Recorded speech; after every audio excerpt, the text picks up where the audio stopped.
Hello friend, आज हम लोग बायोलॉजी का बहुत ही इम्पोर्टेंट चैप्टर देखेंगे, श्वसन तंत्र, रिस्पिरेटरी सिस्टम। ठीक है, इसको अच्छा से समझेंगे। अगला पॉइंट, ऑक्सीकरण। श्वसन क्या होता है? बिना ऑक्सीजन के श्वसन संपन्न नहीं होगा, इसलिए इसे ऑक्सीकरण की क्रिया भी कहते हैं। क्योंकि बिना अगर ऑक्सीजन ही नहीं रहेगा तो हम लोग सांस नहीं ले पाएंगे, मतलब कि जिंदा ही नहीं रह पाएंगे, तो क्या श्वसन संपन्न होगा? नहीं होगा। इसीलिए इसे ऑक्सीकरण लेने के कारण इसे ऑक्सीकरण की क्रिया भी कहते हैं। अगला है ऊर्जा तथा ऊष्मा।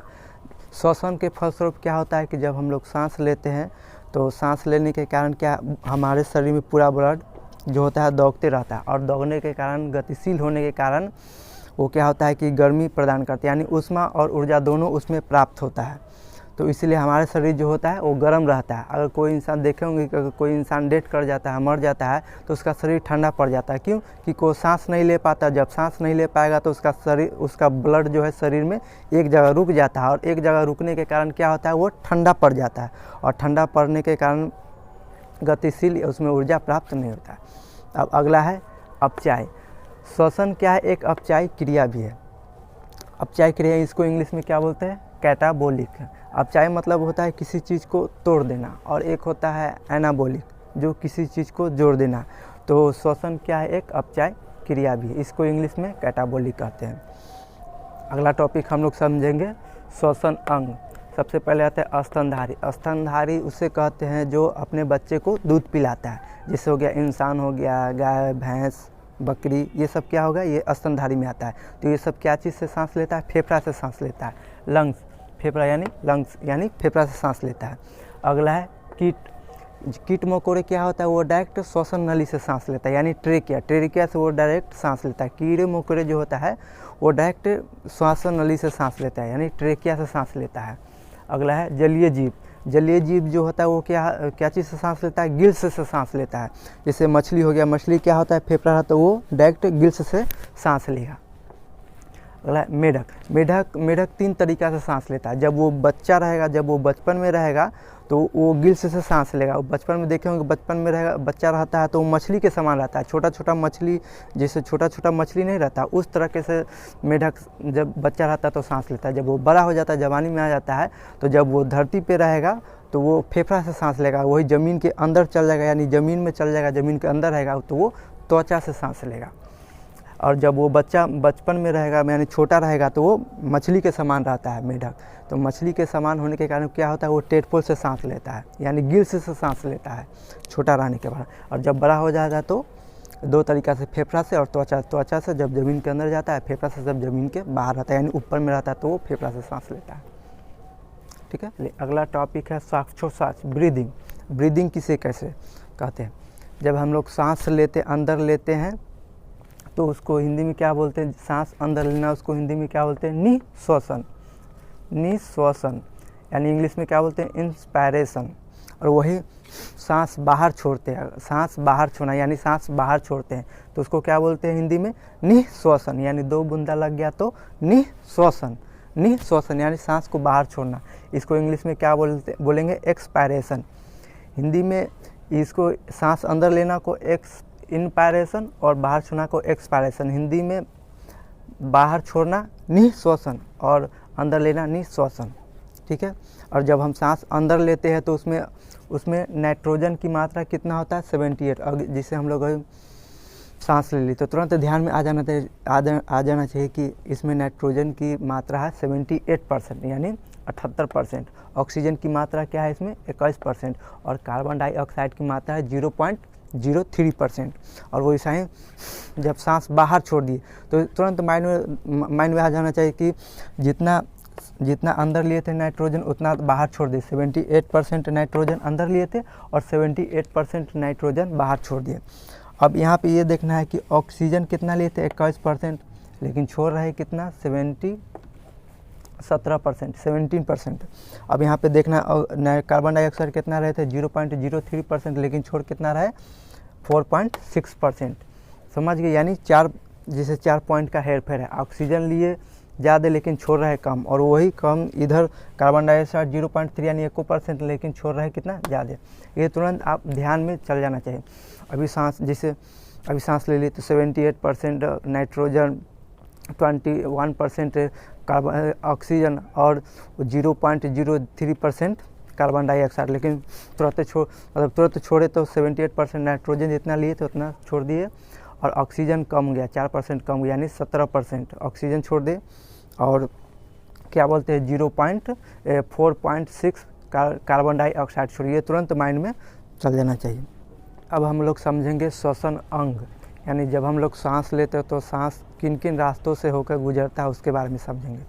पहले हम लोग मतलब छोटा बच्चा थे तो हम लोग श्वसन अंग किसको समझ लेते थे, नाक या मुंह को, क्योंकि नाक से सांस लेते तो श्वसन अंग, मुंह से भी सांस लेते हैं तो श्वसन अंग। हम लोग बच्चा थे तो श्वसन अंग नाक और मुंह को समझ ले, लेकिन ये श्वसन अंग नहीं है, ये सांस लेने के रास्ते हैं, माध्यम है। सांस लेने के ये रास्ते हैं, माध्यम है, लेकिन श्वसन अंग नहीं है। श्वसन अंग तो लंग्स, फेफड़ा हो गया, ये रास्ते हैं। लेकिन हम लोग पहले समझ लेते हैं कि नाक से सांस लिए तो ये श्वसन अंग हो गया, मुंह से भी सांस लेते हैं तो ये श्वसन अंग हो गया, लेकिन श्वसन अंग नहीं, ये सांस लेने के रास्ते हैं। तो इसी के बारे में समझेंगे। श्वसन अंग, नासा छिद्र, सबसे पहले सांस लेते हो तो क्या होता है, नसा, यानी दोनों नाक में से सांस लेते हैं तो ये क्या हो गया, ये नसा छिद्र। नसा छिद्र मतलब उसको शुरू में जब सांस लेते हैं तो यहाँ पे देखिएगा बाल होगा। नसा छिद्र में क्या होता है, बाल होता है। बाल का काम क्या होता है कि वो जैसे धूल मिट्टी हो गया, वो छोटे छोटे धूल कण को चिपका लेता है, यानी अंदर जाने से रोकता है नसा छिद्र में। और जैसे नसा छिद्र से आगे जाएगा तो यहाँ क्या बोलते हैं इसको, नसा कपाट। नसा कपाट में क्या होता है कि चिपचिपा पदार्थ हमेशा रहता है नसा कपाट में। वो क्या होता है कि जब नसा छिद्र से जब सांस लेते हैं तो नसा कपाट में चिपचिपा पदार्थ, धूल कण, मिट्टी को वो सटा लेता है, मतलब अंदर जाने नहीं देता है। वही देखते होंगे कि 1 हफ्ता बाद, 4 दिन बाद, 5 दिन बाद आप देखते होंगे कि अगर ऐसे करते हो तो वो क्या गंदगी निकलता है, जिसको नेगेटिव बोलते हैं। अगर ऐसे करके आप अभी भी निकालिएगा तो आपको निकल जाएगा। तो क्या होता है, वो जब कहीं भी जाते हैं तो धूल कण को वो अंदर बाल नहीं चिपका पाता है, तो वो चिपचिपा पदार्थ चिपका लेता है। वही 4 दिन 5 दिन पर आप ऐसे से खोखोड़िएगा तो उस गंदगी उसमें से बाहर निकलेगा, तो उसको क्या बोलते हैं, नसा कपाट। और वैसा ही जब फिर अंदर आगे जाएगा तो यहाँ पे होता है फेरिंग्स, जिसको क्या बोलते हैं कि वहाँ से 2 तरह के, एक तो सांस लेने के रास्ते होता है, जो एक खाने का रास्ता होता है, तो उसको बोलते हैं क्या, फेरिंग्स जगह। उसके बाद फेरिंग्स के बाद होता है लैरिंग्स, जिसको बोलते हैं साउंड बॉक्स भी, उसको हिंदी में कहते हैं साउंड बॉक्स, स्वर तंत्र, साउंड बॉक्स, लैरिंग्स। और लैरिंग्स के बाद क्या आता है, ट्रेकिया। देखिए यहाँ से समझिए, ट्रेकिया ये क्या होता है, पूरा क्या है, ट्रेकिया, सांस नली है ये पूरा, इसको इंग्लिश में क्या बोलते हैं, ट्रेकिया। जब हम लोग सांस लेते हैं तो अंदर कहाँ जाता है, ट्रेकिया, और उसके बाद ट्रेकिया से होके कहाँ गुजरता है, यहाँ पे देखिएगा, ये अंदर दोहरी झिल्ली अंदर जाके 2 लंग्स में बट जाता है। तो 2 लंग्स में जिसे यहाँ से ऐसे बट गया, तो यहाँ पे देखिए बट गया है दोनों। तो ये छोटे वाले लंग्स है, ये किसको क्या बोलते हैं, ब्रोनकाई। ये 2 छोटे, इसको ब्रोनकाई बोलेंगे। यहाँ से और यहाँ तक तो ट्रेकिया, इसको श्वास नली बोलेंगे। लेकिन यहाँ से जब 2 भागों में बढ़ जाता है इसको क्या बोलेंगे, ट्रेकिया। आप देखेंगे ब्रोनकाई इसको बोलेंगे, इसको पूरा को बोलेंगे ट्रेकिया। आप देखेंगे ट्रेकिया में ये सी टाइप का कार्टिलेज होता है, इसको क्या बोलेंगे, सी टाइप का कार्टिलेज। इसका काम क्या होता है, जब हम जो क्या श्वास नली जो होता है वो, अगर हम सांस कभी नहीं लेंगे तो क्या श्वास नली चपक जाएगा, और वो चपक जाएगा तो क्या हम सांस ले पाएंगे, नहीं ले पाएंगे। तो इसलिए ये जो सी टाइप का हड्डी जो होता है वो मुलायम हड्डी होता है, वो कार्टिलेज उसमें चपका हुआ रहता है, ताकि वो अगर कभी मुड़े नहीं। अगर किसी दिन मुड़ जाएगा तो हम लोग ना सांस ले पाएंगे ना सांस निकाल पाएंगे। इसलिए वो ना मुड़ने ना चिपकने के कारण वो देखिएगा छोटा टाइप का सी टाइप का वो कार्टिलेज उसमें लगा रहता है। इसमें भी देखिए यहाँ तक भी सी टाइप का कार्टिलेज। उसके बाद आगे जाने के बाद क्या होता है, ये छोटा ये लाइन में बढ़ जाता है। इसको क्या बोलते हैं, ब्रोनक्यूलस, इसको बोलते हैं ये जो छोटे छोटे भाग में बटा हुआ है इसको बोलते हैं ब्रोनक्यूलस।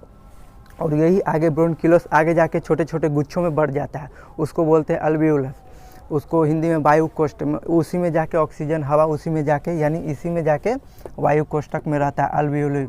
इसको इंग्लिश में अल्वियोली और हिंदी में वायु कोष्ठ बोलते हैं। और जब ऑक्सीजन लेते हो तो यही ऑक्सीजन यही हवा के माध्यम से आके और यहाँ पे ब्रोनकाई के माध्यम से, यहाँ पे ब्रोनक्यूलस के माध्यम से यहाँ से, और ये वायु कोष्ठ में अल्वियोली में जाके जमा हो जाता है। और यहीं से क्या बोलते हैं, हीमोग्लोबिन वो क्या काम करता है कि पूरे सेल में पूरे मतलब जगह में वो माइटोकॉन्ड्रिया सेल को जाके पहुँचाता है ऑक्सीजन। देखिए ये क्या है, ये वायु कोष्ठक है। आएगा यहाँ से ऑक्सीजन, जब हम लोग सांस ले तो यहाँ नसा छिद्र के माध्यम से यहाँ पूरे रास्ता से होके जाएगा और धीरे धीरे जाके कहाँ चल जाएगा, ये वायु कोष्ठक में। और वायु कोष्ठ में क्या बैठा रहता है, वहाँ पे हीमोग्लोबिन यानी खून रहता है। खून में क्या पाया जाता है, हीमोग्लोबिन। और हीमोग्लोबिन क्या काम करता है कि वो ऑक्सीजन, वो हवा को पूरे कोशिका में ऊपर से नीचे पूरे कोशिका में वो ऑक्सीजन को पहुंचाता है। और वहाँ क्रैफ्ट चला के वो क्या बोलते हैं, ऊर्जा और कार्बन डाइऑक्साइड बनाता है। अब हम लोग समझेंगे सांस के ऑक्सीजन की क्रिया किस तरह से होता है। ठीक है, जब हम लोग सांस लेते हैं तो देखिए ये सांस लिए तो सांस लेते हैं तो ट्रेकिया होते हुए, ब्रोंकाई होते हुए, ब्रोंकिलस होते हुए ये कहाँ पहुँचता है, वायु कोष्ठक में, जिसको अल्वेओली, इसमें पहुँचता है अल्वेओली में। और अल्वेओली में बैठा हुआ रहता है हीमोग्लोबिन, आरबीसी। हीमोग्लोबिन बैठा है जिसी के कारण खून जो होता है वो लाल होता है, हीमोग्लोबिन बैठा। और हीमोग्लोबिन का काम क्या होता है, वो ऑक्सीजन को वहाँ से, जैसे ही ऑक्सीजन यहाँ पे आया वायु कोष्ठक में, अल्वेओली में ऑक्सीजन आया और वहाँ से तुरंत ऑक्सीजन लेगा हीमोग्लोबिन। और ऑक्सीजन, जैसे हीमोग्लोबिन आया यहाँ पे, ऑक्सीजन तुरंत लिया और जाके सेल में पहुंचा दिया। सेल में किसको पहुंचा दिया, माइटोकॉन्ड्रिया को पहुंचा दिया। यहाँ ऑक्सीजन लिया और तुरंत जाके वो कहाँ पहुंचा दिया, सेल में पहुंचा दिया। और जैसे ही ऑक्सीजन क्या यहाँ से, जैसे कि यहाँ से हीमोग्लोबिन लेके आया और यहाँ से किसको पहुँचा दिया, सेल में पहुँचा दिया। और यहाँ पे रहता है कार्बन डाइऑक्साइड।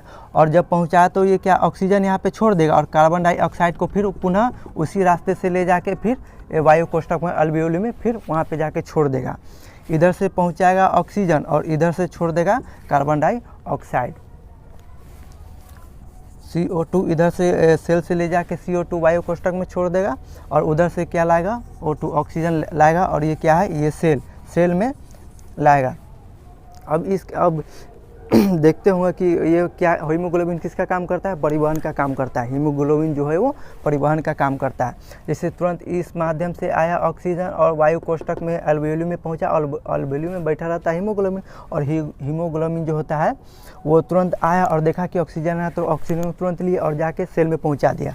होते हुए पूरे शरीर में पहुँचा देता है, पूरे पैर, हाथ, पूरे शरीर में क्या, हीमोग्लोबिन जो होता है ऑक्सीजन को लेता है और पूरे शरीर में पहुँचा देता है। और शरीर में, सेल में पहुँचाने के देखता है कि वहाँ पे क्या रहता है, कार्बन डाइऑक्साइड। फिर ऑक्सीजन देता है और कार्बन डाइऑक्साइड लेता है और फिर तुरंत उसी रास्ते से जाके वायु कोष्ठक अल्वेओली में छोड़ देता है। और अल्वेओली में छोड़ने के बाद वो पुनः जिस रास्ते से आता है उस रास्ते से बाहर चला जाता है। ठीक है, लेकिन इसमें एक प्रॉब्लम ये भी है कि आप देखते हैं कि कहीं धुआं, जैसे धुआं वगैरह होता है, कार्बन मोनोऑक्साइड जिसमें जहाँ धुआं वगैरह होता है, अगर आप वहाँ पे जाते हैं तो ये हीमोग्लोबिन क्या काम करता है, हीमोग्लोबिन क्या काम करता है कि ऑक्सीजन ना ले जाके वो क्या होता है, कार्बन मोनोऑक्साइड पूरे शरीर में पहुँचा देता है। जैसे कि आप सांस लेते हैं, धुआं वगैरह में जाते हैं तो सांस लेते हैं तो उसके साथ ऑक्सीजन के साथ साथ धुआं भी चला जाता है और धुआं वायु कोष्ठक में जाता है। तो जब यहाँ पर रहता है हीमोग्लोबिन। अब हीमोग्लोबिन कचरा क्या काम करता है कि ऑक्सीजन को ना ले जाके, तो हीमोग्लोबिन ये क्या काम करता है कि ऑक्सीजन ना लेके वो कार्बन मोनोऑक्साइड ले लेता है। और कार्बन मोनोऑक्साइड को लेके पूरे शरीर में, पूरे सेल में वो कार्बन मोनोऑक्साइड यानी धुआं पूरे शरीर में फैला देता है। अगर आप ज़्यादा देर धुआं में रह लीजिएगा तो क्या काम है, पूरे शरीर में धुएँ पूरा भर देगा, ऑक्सीजन की जगह पूरे धुएँ भर देगा। आप वहाँ पे बेहोश भी हो सकते हैं। इसलिए कभी ज़्यादा धुआं में जाएगा तो ज़्यादा देर नहीं रुक पाइएगा। तो ये क्या काम करता है कि ये तो ऑक्सीजन का, मतलब ऑक्सीजन का आदान प्रदान करता ही है, साथ साथ में अगर आप कहीं भी जाइएगा धुआं वगैरह में, कार्बन मोनोऑक्साइड में, तो ऑक्सीजन को छोड़ के हट ऑक्सीजन को हटा के और वो खुद कार्बन मोनोऑक्साइड को ले चल जाएगा। इसका काम है ऑक्सीजन को ले जाना, लेकिन कार्बन मोनो, इसीलिए कहा जाता है कि धुआं वगैरह में नहीं जाना चाहिए, नहीं तो पूरे हानिकारक होता है। तो हीमोग्लोबिन का काम क्या होता है कि वह पूरे ऑक्सीजन को आदान प्रदान, ऑक्सीजन को ले जाके सेल में पहुंचाना और सेल से कार्बन डाइऑक्साइड को लेके पूरे क्या बोलते हैं, वायु कोष्ठक में लाना और एल्वेओली में लाना और एल्वेओली से बाहर निकल जाता है। ठीक है, उसी रास्ते से।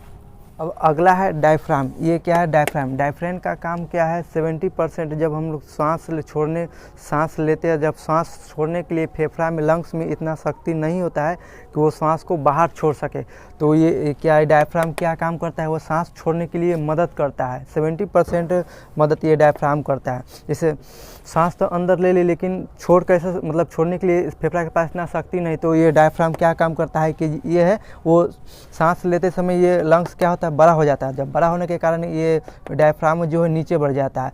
अब जब बाहर निकालने के जब सांस जब बाहर छोड़ना रहता है तो ये डायफ्राम क्या होता है, ये ऊपर की तरफ आता है, डायफ्राम ऊपर की तरफ आएगा और ये छोटा होगा और ये सांस को बाहर भी गए, यानी 70% डायफ्राम मदद करता है सांस को बाहर छोड़ने के लिए।